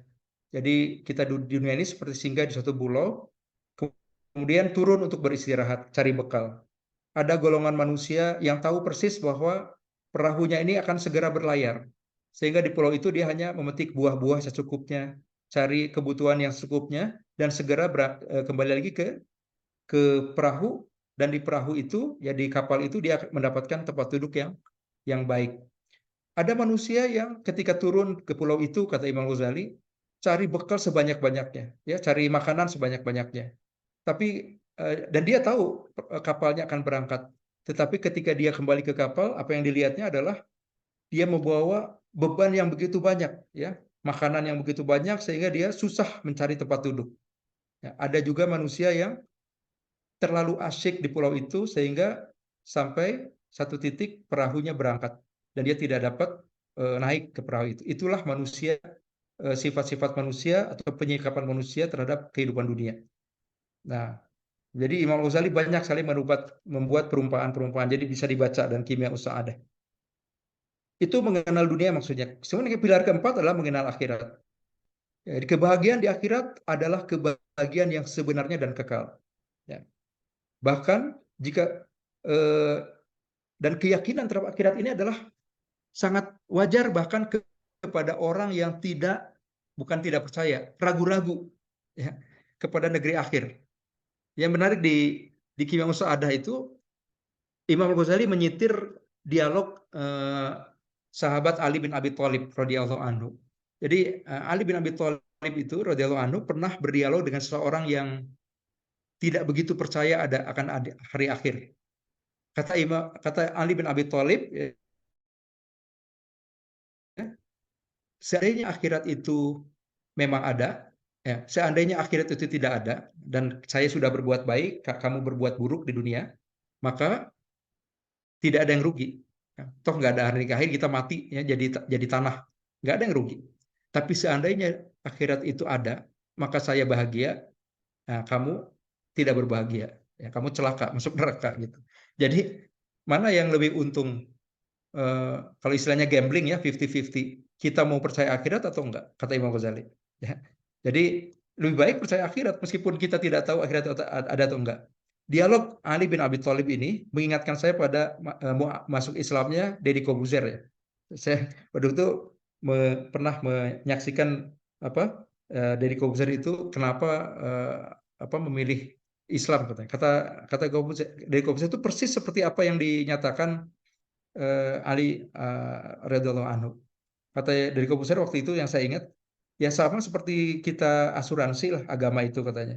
Kalau kita celaka, ya kita dapat premi ya, dapat apa? Dapat penggantian. Kalau kita tidak celaka ya alhamdulillah. Ya itu juga agama seperti itu atau akhirat seperti itu. Kalau akhirat itu tidak ada atau Tuhan itu tidak ada, kita mati menjadi tanah, ya saya sudah berbuat baik, saya sudah mengecap kenikmatan di dunia ya, kebahagiaan. Tapi kalau akhirat itu memang ada, saya juga tidak rugi ya, karena saya sudah beribadah ya, sudah berbuat baik. Justru yang rugi itu orang yang nggak percaya akhirat terus berbuat jahat di dunia ya. Kalau akhirat itu ada, ya dia celaka gitu. Jadi mengingatkan saya pada ucapan Mas Deddy Corbuzier waktu itu ya. Nah, mengenal akhirat itu artinya memahami bahwa puncak kebahagiaan adalah akhirat, tetapi hanya bisa diraih melalui kebahagiaan di dunia. Jadi tidak mungkin kita bahagia di akhirat tanpa bahagia dunia. Karena itu kata Prof. Alatas, kebahagiaan konsep Islam itu sinambung, kontinu. Tidak mungkin kita bahagia di akhirat tanpa bahagia dunia. Cuman bahagianya yang mana dulu? Ya, bukan bagian materi itu. Jadi bahagia di dunia itu maksudnya yang mengantarkan kepada negeri akhirat itu atau kebahagiaan di akhirat adalah dengan ibadah dan amal soleh. Ya, kan itu hanya bisa dilakukan di dunia. Tanpa ada dunia tidak mungkin kita ibadah, tidak mungkin kita amal soleh. Dan yang kedua adalah akhlak mulia. Jadi itulah yang bisa mengantarkan kebahagiaan dunia kepada kebahagiaan di akhirat. Nah, ada dua jenis kebahagiaan di akhirat, yaitu surga itu ya, yang dijanjikan Allah ya, dan puncaknya adalah ru'yatullah, melihat Allah. Jadi itu puncak tertinggi dari kebahagiaan di akhirat, kata Prof. Al-Atas, termasuk juga Imam Al-Ghazali adalah ketika seorang hamba yang mencintai Allah itu ru'yah, melihat Allah. Tentang melihat ini jangan ditanyakan karena ini diskusi tersendiri ya, khawatir kalau dibahas jadi salah. Jadi Ahlus Sunnah umumnya meyakini memang kita itu bisa ru'yah Allah. Tapi bagaimana ru'yahnya ini jadi perdebatan kalangan Ahlus Sunnah wal Jamaah. Itu topik lain lah. Tapi apapun itu ru'yah yang dimaksud itulah puncak dari kebahagiaan di akhirat. Ya. Nah, 15 menit lagi ya. Ada pesan apa? Baik, saya teruskan. Nah, ini mungkin saya skip aja ya. Jadi seperti ini resume dari yang tadi. Dalam Islam itu kebahagiaan itu bukan hedonia saja, bukan eudaimonia saja, ya, eudaimonia saja, atau kebahagiaan itu bukan spiritual saja, seperti versinya Buddhisme ya atau Gnostisisme. Itu kan kebahagiaan itu spiritual. Bagaimana menghilangkan apa syahwat-syahwat. Makanya kaum pertapa ya pendeta Buddha itu kan menghilangkan segala hal yang disukai manusia, yang bisa memicu sifat hewani manusia. Makanya nggak makan daging, ya. Apalagi tidak mau memakai pakaian yang indah-indah. Ya makanya pakaiannya kan sederhana, kain yang warnanya tidak disukai umumnya manusia, ya. Kain seperti itu. Dibotakin, ya. Itu supaya menghilangkan keinginan untuk dikagumi dan keinginan untuk mengagumi, ya, dibotakin itu kan menghilangkan sifat indah manusia. Kebahagiaan dalam Islam bukan yang seperti itu, ya, bahkan dalam Islam sangat baik untuk memakai pakaian-pakaian yang indah, ya, apalagi ke masjid. Jadi jelas bukan kebahagiaan versi ini. Nah, kebahagiaan dalam Islam itu meliputi kebahagiaan badan, ya, nafsiyah, badaniyah, diri atau nafsiyah, khorijiyah, ya. Tetapi semua itu adalah sarana untuk kebahagiaan di akhirat kelak. Jadi itu konsep kebahagiaan dalam Islam. Ya, ini saya skip saja langsung ke penutup ya. Jadi sebagai khotimah, kunci bahagia dalam Islam itu mengenal diri, kemudian mengenal Allah dan mencintainya, serta memahami tujuan keberadaan di dunia dan negeri akhirat. Ya. Kemudian yang kedua, bahagia adalah suatu keadaan aman. Jadi bukan temporal, ya, bukan sementara, bukan transien, ya, tapi suatu keadaan yang tenang selama-lamanya. Meskipun di dunia ini episode hidup turun naik, tapi seorang mukmin, makanya disebutkan dalam hadis, mukmin itu ajaib katanya. Atau ada sesuatu yang menyedihkan dirinya, dia bersabar. Ketika ada sesuatu yang membuatnya gembira, maka dia bersyukur. Jadi steady, ya, orang mukmin, orang yang bahagia itu steady, nggak pernah bermuncah-buncah, ya, loncat-loncat kalau bahagia itu. Tidak pernah juga putus asa ketika ada yang sedih. Jadi steady, ya. Kalau ada gejolak, dia riak-riaknya kecil. Itu namanya bahagia. Bahagia itu harusnya kan tidak transien, tidak temporal. Dia steady aja. Ya, ketika di dunia, apalagi di akhirat. Ya. Bahagia itu berhubungan dengan keamanan, rasa tenang. Ya. Dan itu hanya bisa diraih, kita bisa steady begitu menghadapi episode hidup itu, kalau kita kenal Allah. Kalau enggak, ya susah. Ya. Masalah dalam stoikisme itu kan nggak ada faktor Allah di situ. Sehingga itu, ya, kalau saya bilang stoikisme itu kan pura-pura bahagia. Ya, pura-pura bahagia. Itu sebenarnya bagus ya, tapi maksudnya semu lah, masih semu stoikisme itu sepertinya kalau tidak ada faktor Allah di situ. Dan itu hanya di dunia saja. Anak-anak muda sekarang banyak yang gandrung pada stoikisme ya. Sebenarnya itu positif ya, satu sisi positif, tapi tidak cukup lah. Dalam Islam itu udah melimpah ya, begitu-begitu sebenarnya melimpah gitu. Tapi itu sebagai pintu awal lah barangkali. Nah, bahagia dalam Islam bersifat pasti, tetap, permanen, terus-menerus, karena berdasar pada yakin. Yakin bahwa apa yang dialami dunia ini adalah kebaikan di akhirat. Tanpa keyakinan seperti itu, kebahagiaan tidak ada. Maka kebahagiaan itu ada pada apa? Pada keyakinan sebetulnya. Itu esensinya bahagia itu kalau kita yakin. Kesengsaraan syakowah adalah ketika seseorang menolak Tuhan yang memunculkan problem eksistensi. Saya tadi sudah singgungin. Nah, sekarang dihubungkan dengan Quran.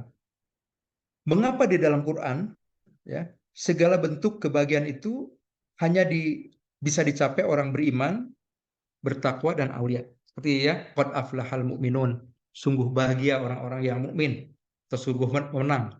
Itu tadi saya sebutkan salah satu karakteristik seorang wali Allah itu adalah kekasih Allah itu adalah tidak pernah khauf dan ya sedih, huzn. Khauf itu apa? Khauf itu adalah kesedihan karena sesuatu yang apa? Khauf itu adalah kesedihan atau ketakutan terhadap apa yang belum terjadi. Jadi khauf itu adalah masa depan, tentang masa depan yang mengancam atau mengkhawatirkan. Kalau hazan, ya, huzn itu adalah kesedihan karena sesuatu yang telah lewat.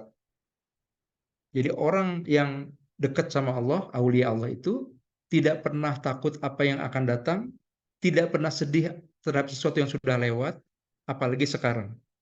Makanya dia selalu senantiasa sa'adah, ya, senantiasa bahagia. Karena apa mereka itu bahagia? Karena mereka itulah, yaitu orang beriman, takwa dan aulia itu adalah golongan yang mengenal dirinya, mengenal Allah, mengenal tujuan hidup di dunia, dan mengenal akhirat. Jadi meskipun dalam Quran itu tidak disebutkan 4 pilar ini, tapi orang-orang yang disebutkan oleh Allah sebagai orang yang berbahagia itu, yaitu yang iman, yang takwa, yang aulia itu, para wali Allah itu adalah tidak lain dari mereka yang mengenal diri, mengenal Tuhan, tahu untuk apa hidup di dunia, dan tahu bahwa yang paling baik itu di akhirat. Ya, ya, itu yang esensinya sebetulnya kenapa orang beriman, bertakwa dan aulia Allah itu bahagia. Dan Ramadan ini sebetulnya pada dasarnya memaksa manusia, ya, memaksa orang-orang beriman, ya, menemukan hakikat dirinya. Jadi Ramadan ini sebetulnya pendidikan untuk menemukan atau mengenal dirinya, kalau dimaknai dengan benar. Ya. Nah, dan dengan kata lain, Ramadan itu sebetulnya untuk meraih kebahagiaan yang sejati, yang hakiki, yang permanen. Jadi tujuan Ramadan itu adalah kebahagiaan. Ya memang tuh Allah menyebutkan kan orangnya ya, la'allakum tattaqun. Tapi orang bertakwa itu sebetulnya apa kondisi yang dialaminya? Ya bahagia dunia dan akhirat. Tadi hadis yang saya sebutkan tadi ya, lisoim farhatani. Ini untuk menegaskan argumen saya tadi ya, bahwa Ramadan itu sebetulnya esensinya meraih kebahagiaan dunia akhirat. Lisoim farhatani. Bagi orang yang saum itu adalah dua kebahagiaan, yaitu kebahagiaan di dunia, ini kan farhatun inda fitrihi, kegembiraan, kebahagiaan ketika dia berbuka puasa, menemukan makanan bagi tubuhnya. Dan yang kedua, farhatun inda liqa'i rabbih, kegembiraan ketika dia menemukan atau bertemu dengan Tuhannya. Itu saja mungkin yang bisa saya sampaikan ya. Alhamdulillah ya, tidak lebih dari jam 11. Terima kasih. Mohon maaf kalau ada hal yang kurang berkenan. Assalamualaikum warahmatullahi wabarakatuh.